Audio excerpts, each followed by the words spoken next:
Tribunal. We start tonight with our top story. Gretchen Fleming disappeared 1 year ago this week. 28-year-old Gretchen Fleming was last seen leaving a bar in Parkersburg in early December of last year. Mr. True Crime. December 4th, 2022.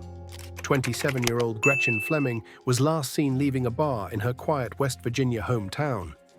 It seemed like an ordinary night, but when she walked out with a stranger, no one realized it would be the last time they saw her. What happened to Gretchen Fleming?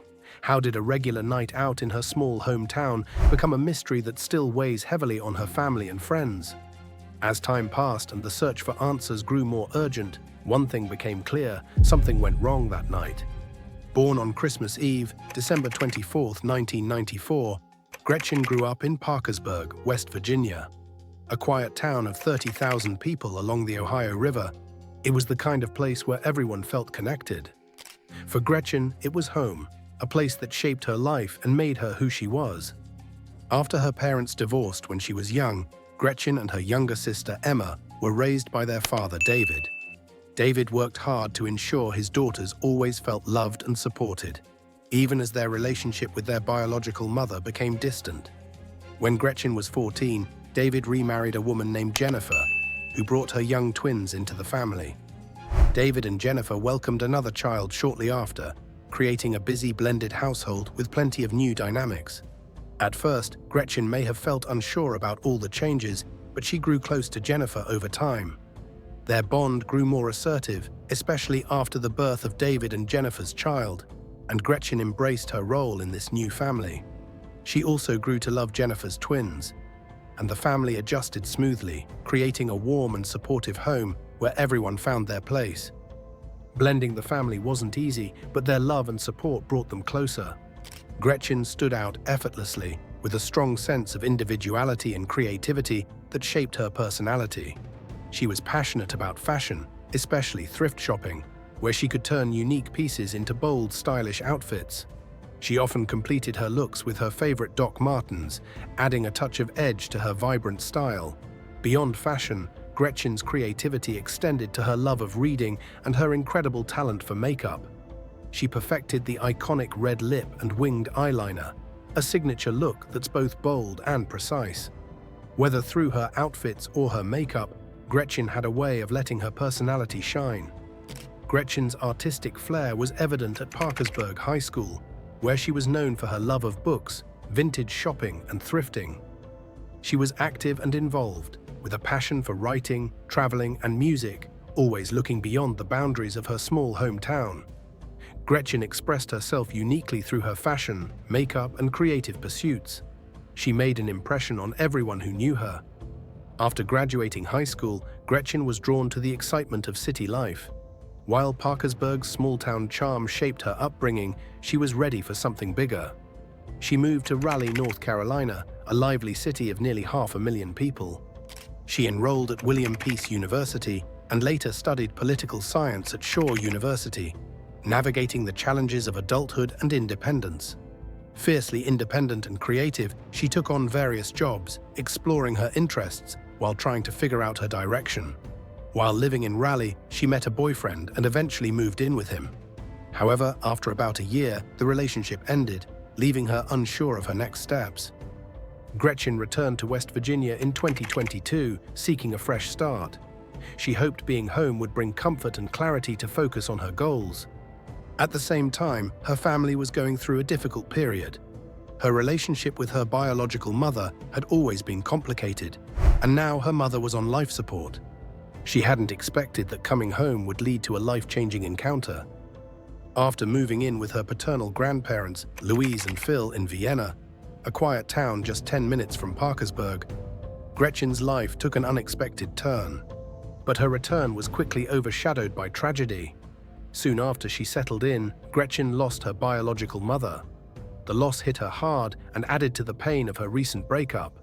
It was a tough time, leaving Gretchen struggling with her grief and trying to find her footing.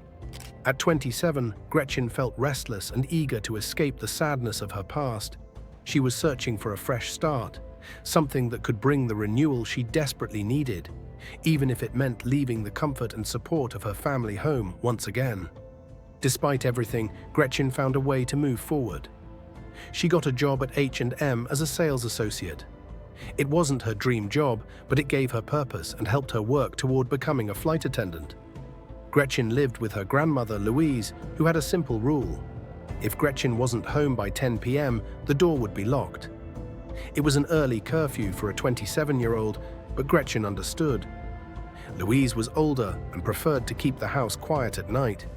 She respected her grandmother's wishes and knew she could always stay with a friend if she planned to be out late.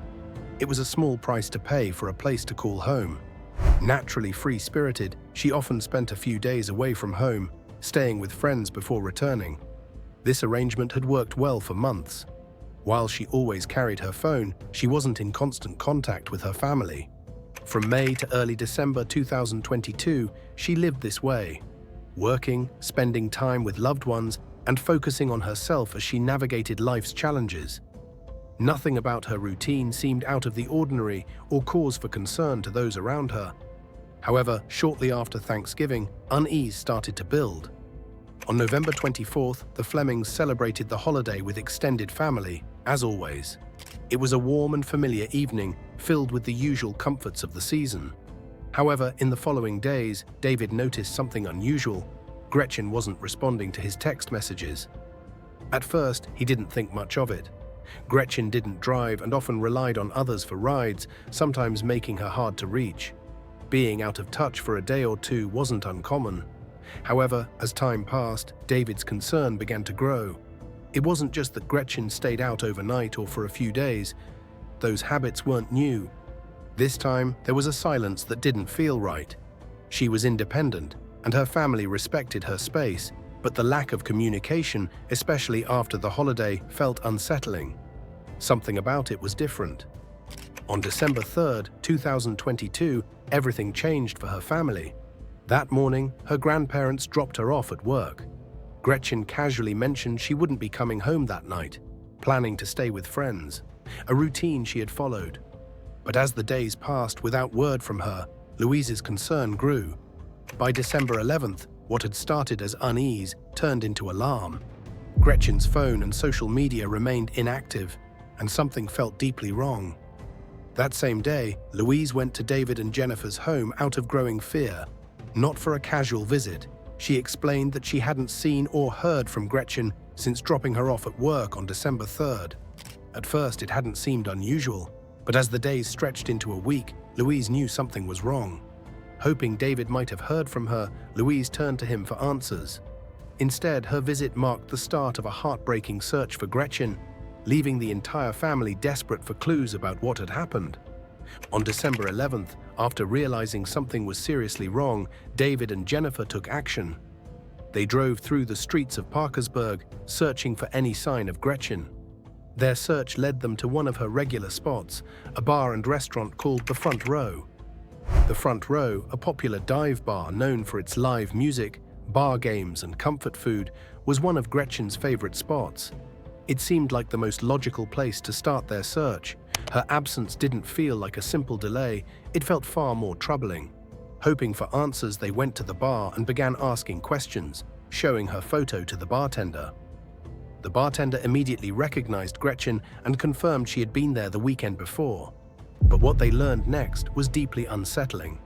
The bartender explained that a man had come in and dropped off her purse the morning after Gretchen was at the bar. It wasn't the answer they were hoping for, it only raised more questions about what had happened to Gretchen that night. But what she said next made David and Jennifer's stomachs drop. The bartender explained that a man came in and dropped off her purse the morning after Gretchen had been at the bar. This unsettling revelation only deepened the mystery of Gretchen's disappearance. The situation grew even more alarming when David and Jennifer opened the purse. Inside, they found all of Gretchen's belongings, her phone, wallet, ID, and everything else. Nothing was missing. The bartender explained that Gretchen had been at the bar that night with the man who dropped off her purse the following day, and that Gretchen had left with him that evening. It had been over a week since anyone had seen or heard from Gretchen, and now her family knew she had been without her phone, money, or any way to contact someone. The idea that she had simply misplaced her purse didn't make sense. If it were an accident, she would have likely reached out to retrieve it from the bar or contacted someone for help, but she hadn't. She also hadn't returned to her grandparents' house to explain what happened or to replace her cards and phone. For her family, it was a troubling sign that something was wrong. David and Jennifer realized this was no longer just a miscommunication or a young adult being out of touch. While they hadn't given up hope, it was clear the situation was now serious. Determined to find answers, they continued driving around downtown Parkersburg, stopping to talk to anyone who might know something. They ran into some of Gretchen's friends along the way, but none had seen or heard from her. However, they did recall that on the night of December 3rd, Gretchen had left the Front Row Bar and Grill with a man who claimed he was taking her to another bar called Midway Lounge. Following this lead, David and Jennifer headed to My Way Lounge to see what they could uncover. As luck would have it, someone there remembered seeing Gretchen that night. My Way was a popular spot, especially on karaoke nights, and December 3rd had been one of those nights. A DJ who had been hosting karaoke vividly remembered Gretchen. More importantly, he provided the name of the man she had been with that night: John. The name didn't ring any bells for David or Jennifer, as they had never heard Gretchen mention a friend named John before. Desperate for more clues, they went home and charged Gretchen's phone. To their relief, it wasn't passcode protected, but that relief quickly faded. Despite searching through her phone, they couldn't find any information about where she might be. All they could confirm was that December 3rd was the last time she had contacted anyone. After that, there was nothing but silence. Then they found another lead. It was about John, the same person who had returned her purse to the bar. The morning after discovering Gretchen's purse at the Front Row Bar, David and Jennifer went to the police station. To the Gretchen family, all the pieces were starting to fall into place, and none of it felt right. This wasn't just a case of Gretchen being out of touch.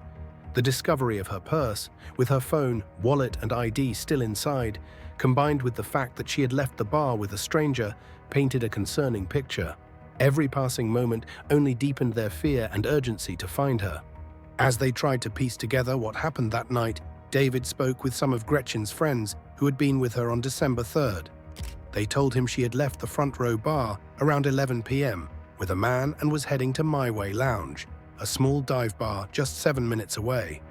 My Way, a Parkersburg staple since 1987, was known for its laid-back atmosphere, pool tables, dartboards, and popular karaoke nights. It was a familiar hangout for locals, but now it had become a critical part of the mystery surrounding Gretchen's disappearance. David had just started a new job, making it harder to notice that Gretchen hadn't immediately texted him. Since it wasn't unusual for her to go a few days without responding, he didn't think much of it initially. But when her grandparents raised the alarm, he knew her silence wasn't typical. On Monday, December 12th, 2022, 8 days after Gretchen was last seen, David and Jennifer officially reported her missing. The Parkersburg Police Department immediately launched an investigation. Officers began checking local hospitals and contacting law enforcement in nearby counties, hoping there might be a simple explanation. Perhaps Gretchen had been hurt and was unable to reach out. And Chief, Gretchen was last seen on December 4th.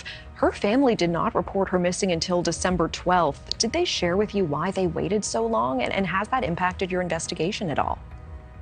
She was close with her family, but as you know, she's 27 years old. Sometimes you just go a few days without speaking to family. So they didn't really feel it was strange. Then after speaking with one another, they realized that it had been some time since anybody had spoken with her, December the 3rd, actually. And then they came to us on the 12th to report her missing. However, as missing person flyers began circulating throughout the community, the gravity of the situation became harder to ignore. With no word from Gretchen and no leads to explain her disappearance, the sense of urgency grew more potent by the hour. Each day that passed without answers deepened her family's dread. The hope of finding her alive slowly gave way to the growing fear that something terrible had happened. Determined to reach as many people as possible, her family shared a photo of Gretchen on social media, pleading for anyone with information to come forward. The response was overwhelming. Even people who didn't know Gretchen were moved by the situation and joined the effort to help bring her home. One person in particular was struck by the family's post: John, who had been with Gretchen when she disappeared. As soon as he saw it, John contacted law enforcement. His swift response offered hope. He wasn't avoiding questions and seemed willing to share what he knew. John admitted to being with Gretchen on December 3rd. He confirmed they had spent time at the Front Row Bar and Grill earlier in the evening before heading to My Way Lounge. Investigators knew that piecing together the details of that night would be crucial to understanding what had happened to Gretchen. For investigators, John's decision to come forward was a promising development in an uncertain case. His cooperation suggested he wasn't trying to hide anything and might hold the key to determining what happened to Gretchen. According to John, he and Gretchen had met with friends at the Front Row Bar before heading to My Way Lounge in his car. He explained that when they arrived at My Way, Gretchen accidentally left her purse in his car. Once inside the bar, the two went their separate ways. John sat on one side while Gretchen sat on the other, chatting with different people. When the night ended, John said he went to look for Gretchen, intending to give her a ride home since her purse was still in his car. But by then, she was nowhere to be found. After separating with Gretchen at My Way Lounge, he assumed she had found another way home. Worried when he couldn't locate her, he drove around downtown Parkersburg, hoping to spot her. When that search turned up nothing, he returned to My Way Lounge, thinking she might have gone back looking for him. But she still wasn't there and eventually decided to head home. John's account raised more questions than answers. Why would Gretchen leave without her purse, which held all her belongings, including her phone? And where did she go after leaving the bar? While John's willingness to share his side of the story was a positive step, it only deepened the mystery surrounding the night of her disappearance. For investigators, each unanswered question added to the weight of the case, making searching for the truth even more urgent. The following day, John discovered Gretchen's purse in his car and realized her phone and belongings were still inside. Unsure of what to do, since her ID did not have the updated address, he dropped the purse off at the Front Row Bar, knowing it was a place she often visited. For Gretchen's family, John's version of events made sense and didn't suggest he was involved in her disappearance. According to David, John's emotions seemed genuine, and he expressed deep regret that they had parted ways. As investigators worked to piece together Gretchen's final movements, a new lead surfaced. On December 13th, My Way Lounge contacted David, informing him they had surveillance footage from the night of Gretchen's disappearance and inviting him to review it. And to their relief, the video supported John's story. It showed John and Gretchen arriving at the bar together and sitting on opposite sides, each chatting with different people. However, the most striking detail was what the footage revealed about Gretchen's departure. She didn't leave with John, instead she went with someone else. But the question remains, who was the person with whom Gretchen left the bar? In the surveillance footage, Gretchen was seen sitting at the bar while John, her friend who arrived, sat a few stools down, talking with a group of people. Then another man enters the scene. The man had emerged from a back room, an area used for gambling, and approached Gretchen at the bar. After a brief conversation, he bought her a drink, and the two eventually moved into the gambling room together. The interaction appeared ordinary, but later became a key moment in the investigation. About 30 to 45 minutes later, Gretchen and the man reappeared on camera, leaving the bar together. What stood out was that Gretchen didn't have her purse as it had been left in John's car, and she hadn't told John she was leaving. John had gone to the bathroom then, and when he returned, Gretchen was gone. The footage even showed John coming out of the restroom, looking around, appearing confused when he realized she had left without saying anything. The video raised serious concerns. Gretchen had left My Way Lounge with a stranger, walking out into the night without her belongings. Later, it was discovered that she got into what appeared to be a black Nissan Rogue Sport SUV.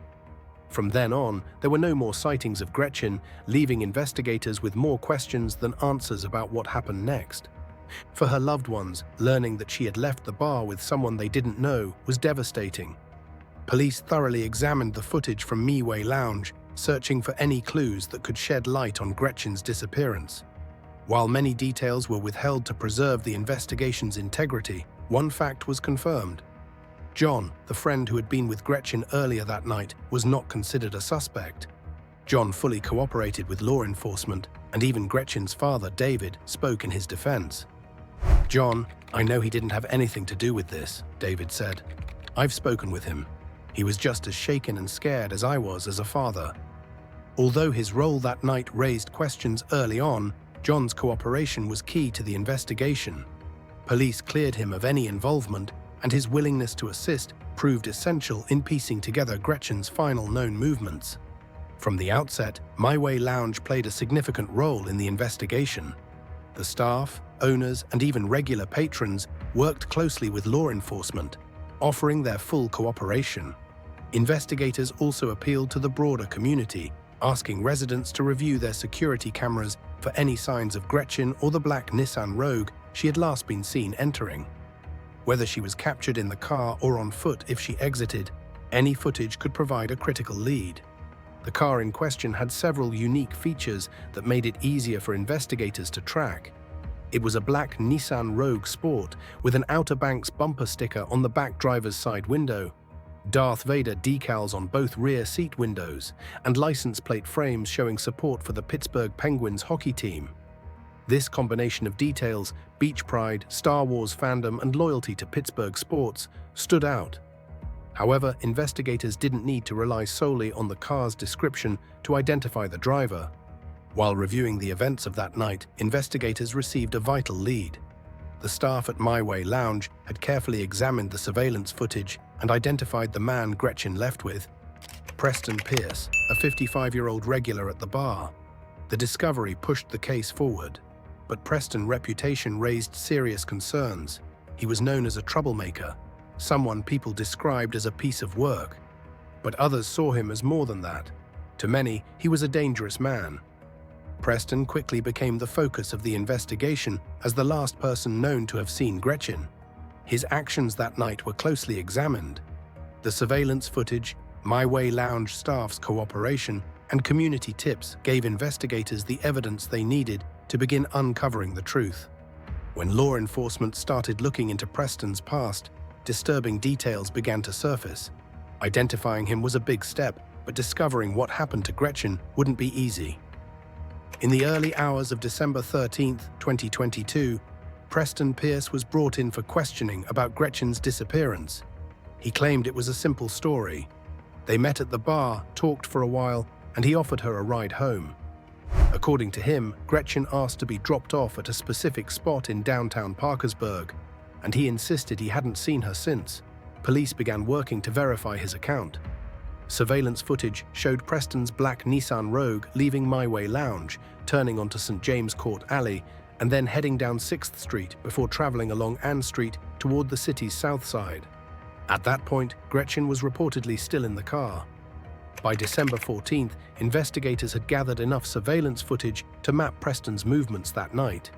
What they found didn't align with his story. Instead of showing him dropping Gretchen off downtown, the footage revealed that Preston drove straight home after leaving the bar. Despite growing doubts about Preston's story, investigators and volunteers combed through downtown Parkersburg, determined to find any sign of Gretchen. The search was made even more challenging by the proximity of the Ohio River and the dense wooded areas surrounding the city. Despite their best efforts, no trace of Gretchen was found, nor was there any evidence to support Preston's account. As suspicions about Preston deepened, so did the scrutiny of his past. After hearing his name, David and Jennifer began digging into who this man was.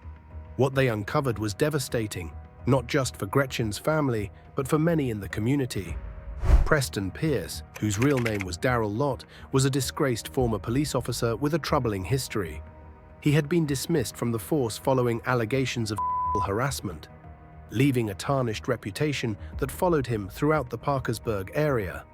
Few people had anything good to say about him, and many considered him dangerous.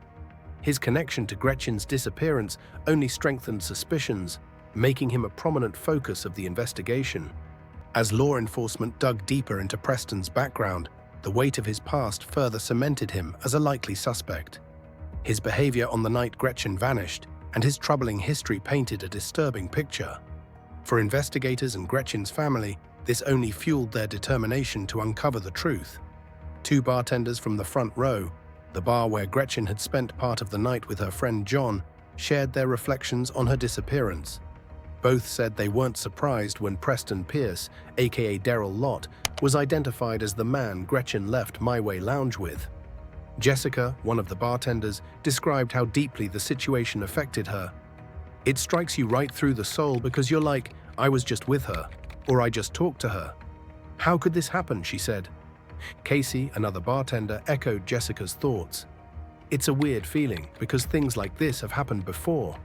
As a bartender or even a customer, it's scary because anything can happen. I know this guy has had problems in the past and nothing was done about it," she said. Preston's troubling past only added to the unease surrounding his connection to Gretchen's case. Under his real name, Daryl Lott, he had served as a police officer in several nearby towns, including Ravenswood, Williamstown, and Vienna. At one point, he had even risen to the police chief position. However, his law enforcement career ended in disgrace due to repeated allegations of misconduct, including sexual harassment. For those familiar with his background, learning of his connection to Gretchen's disappearance was deeply disturbing, but sadly, not entirely surprising.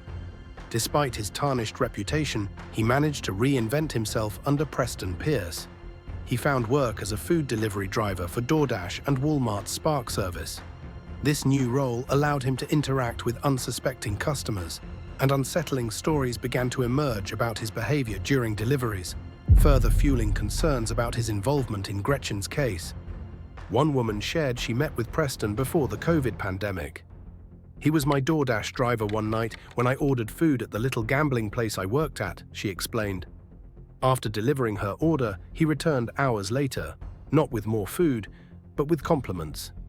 "He came back to tell me I was beautiful and sat at my bar," she recalled.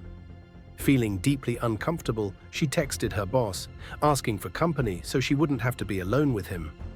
Preston lingered at the bar long past closing time, eventually forcing her and her co-workers to ask him to leave. But even then, the encounter didn't end. "He found me on Facebook that same freaking night and would message me all the time to find out if I was working," she said. Things escalated further when Preston began showing up at her workplace after hours. He would sit in the parking lot, waiting for her to leave. The harassment was so disturbing that her boss stayed late every night to walk her to her car. "I got such bad vibes from him then," she said, describing her relief when the bar eventually shut down during the pandemic, ending her encounters with him. As more details about Preston Pierce emerged, another woman came forward. She revealed that after meeting him at a bar, she woke up the following day in his bed with no memory of what had happened or how she got there. Her account was just one of many troubling stories that began to surface once Preston's name was announced as a person of interest in Gretchen's disappearance.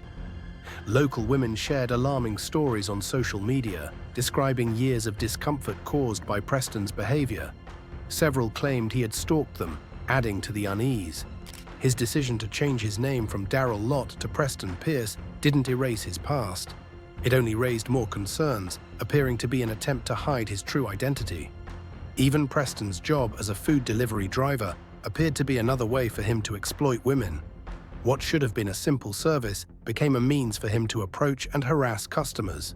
In Parkersburg and nearby small towns, several women admitted they stopped using delivery services like DoorDash entirely because Preston was one of the only drivers in the area.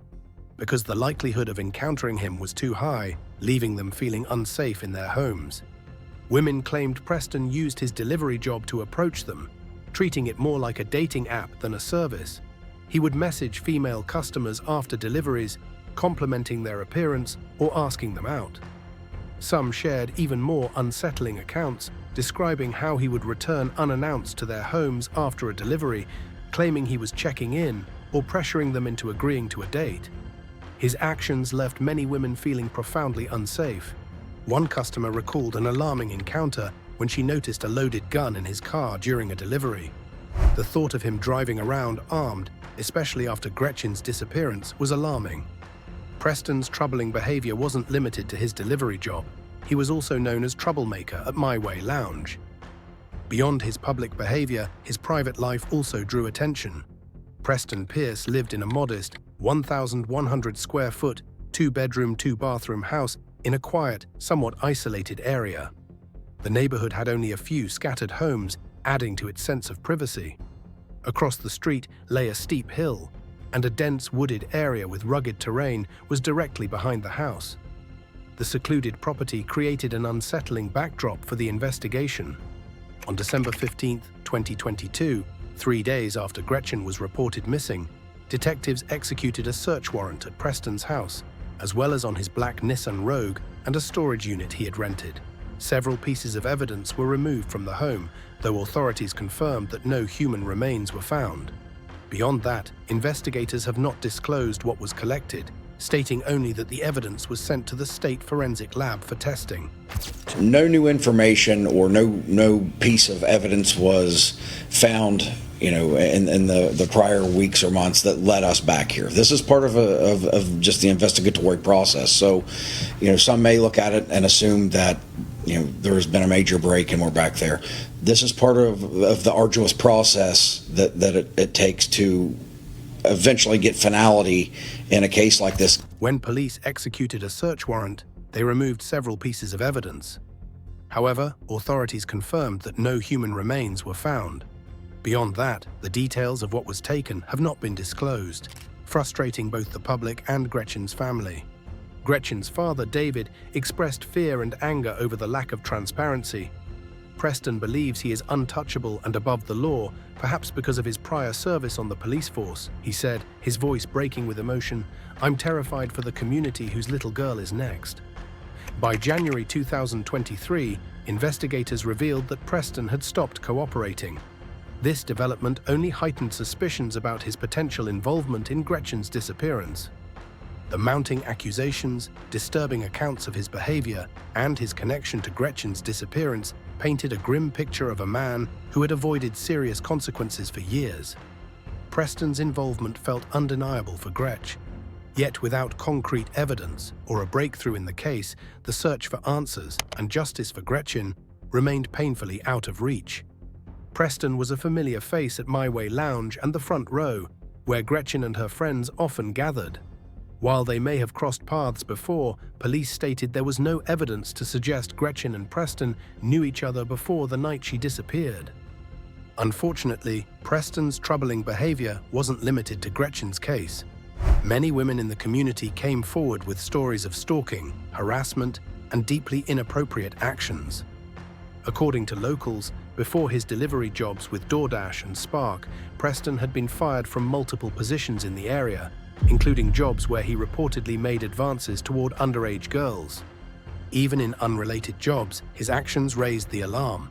A former co-worker who worked with him at a nursing home shared that elderly residents were so uncomfortable around him that they refused to let him touch them. His reputation suggested that no one, regardless of age, was safe from his inappropriate and predatory behavior.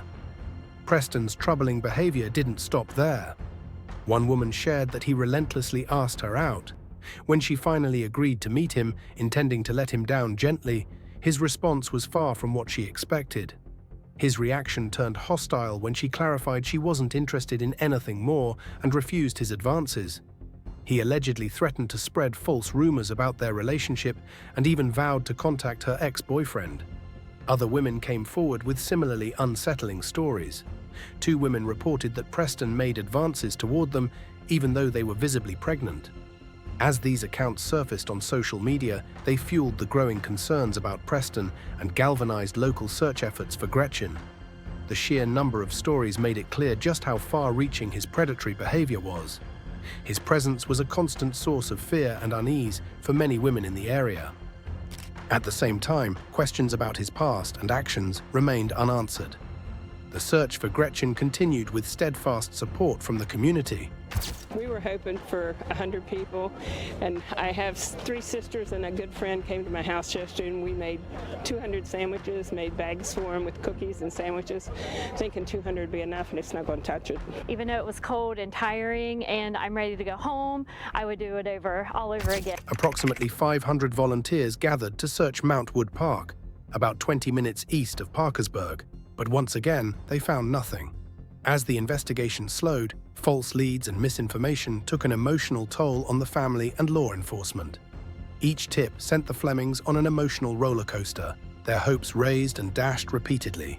In early 2023, the discovery of human remains in Elm Grove, West Virginia, brought a moment of tentative hope.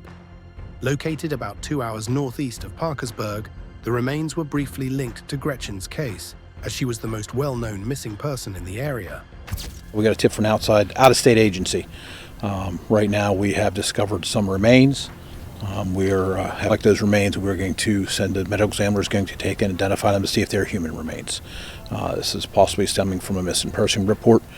So that is the development we've had. We definitely have found remains, and they're going to be taken to be identified. Now it goes on to the medical examiner to find out what exactly or who it is. However, testing ultimately confirmed no connection to her. Another tip led investigators to search a well in Ravenswood, just 40 minutes from Parkersburg, where Preston had once worked as a police officer. The connection felt too coincidental to ignore, but the search yielded no results once again. Each tip brought the Fleming family a bittersweet mix of hope and dread. They braced themselves for the possibility of their worst fears coming true, but with every dead end, their frustration and despair deepened. The need for answers felt more urgent than ever for cases that had gone cold too quickly. As the second anniversary of Gretchen's disappearance passed, the Fleming family continued their painful wait for answers. For the Flemings, the search for answers remains bittersweet. While they desperately want closure, they continue to hold on to the hope that Gretchen might still be found alive. Until then, they, along with the police and the community, refuse to give up the fight for justice.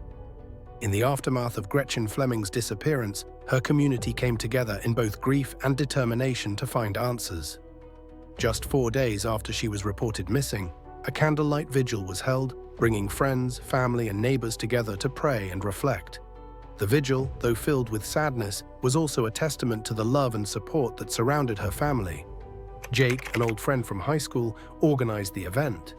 Though they had lost touch over the years, Jake felt compelled to help as soon as he learned of her disappearance. And is one of many who are following the search for her as close as possible.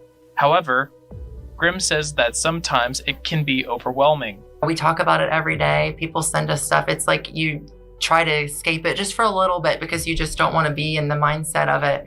And you can't. It's everywhere. And, that's so important, but it definitely takes a toll on, your own mental health. I can't even imagine how her own family's processing it. Grimm also says Gretchen's disappearance still runs through his mind, but because of the mental state Grimm says Gretchen was in at the time. People have to understand too, she had her mother pass away in May. And I had known that before the investigation came out as well, just from me and my friend, knowing the family. She was going through a lot. And, just thinking that she was alone that night and had nobody, it messes with, that's something that I just replay in my head. He wasn't the only one. Gretchen's former high school principal, Kenny DeMoss, also proposed an idea to support the search efforts. He suggested that Gretchen's sister, Emma, design a t-shirt incorporating symbols of everything Gretchen loved. The t-shirts were sold to raise funds for the reward. Emma's design included books representing Gretchen's love of reading, Doc Martens, her favorite shoes, music for her passion for singing and song, and flowers symbolizing her appreciation for nature and beauty. During a press conference on May 25, 2023, Principal DeMoss unveiled the t-shirts alongside heartfelt words from Gretchen's grandmother Louise, who read a letter on Emma's behalf. The funds raised contributed to a remarkable $100,000 reward for information about Gretchen's case, a significant achievement for a small community. The generosity of the townspeople demonstrated the depth of their commitment to helping the Fleming family find answers. The circumstances of Gretchen's abrupt departure from My Way Lounge with Preston Pierce have led many to speculate that she may have been drugged. Leaving in such a hurry without notifying her friend John and forgetting her purse raised serious concerns. For many women, a purse is almost like an extension of themselves, something they rarely forget or leave behind. The fact that Gretchen didn't have hers when she left the bar was deeply troubling. Alcohol was likely involved, but the idea that Preston might have drugged her cannot be ruled out.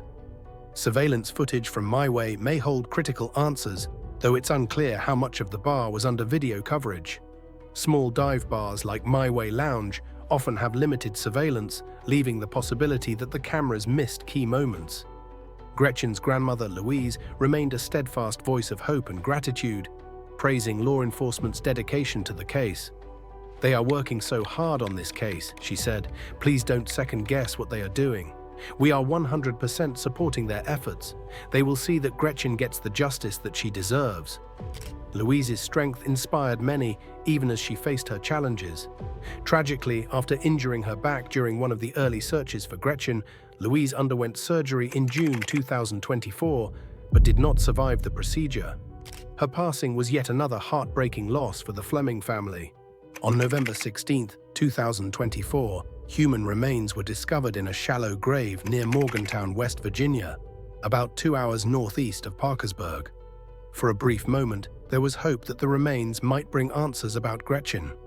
However, just after the second anniversary of her disappearance, authorities confirmed the remains belonged to 47-year-old Kimberly Osborne, a local woman missing since May 2024. Police have not determined if foul play was involved in Kimberly's case. When Gretchen went missing, she was 5 feet 1 inch tall, weighed 110 pounds, and had brown hair and brown eyes.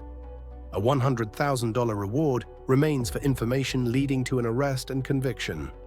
Gretchen's disappearance remains a haunting mystery that continues to grip her family, friends, and the Parkersburg community. Despite the many leads and countless questions, there are still no clear answers about what happened to her that fateful night. For her loved ones, the search is far from over. They hold on to hope, fueled by their determination to bring Gretchen home and uncover the truth, no matter how long it takes. But for Gretchen's family, the questions still remain.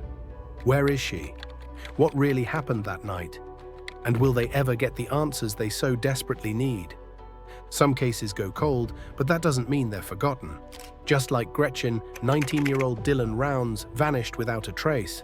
A young farmer, full of ambition, disappears from his remote property, leaving behind only unanswered questions and eerie discoveries. What happened to Dylan Rounds? Click on the next video to uncover the mystery.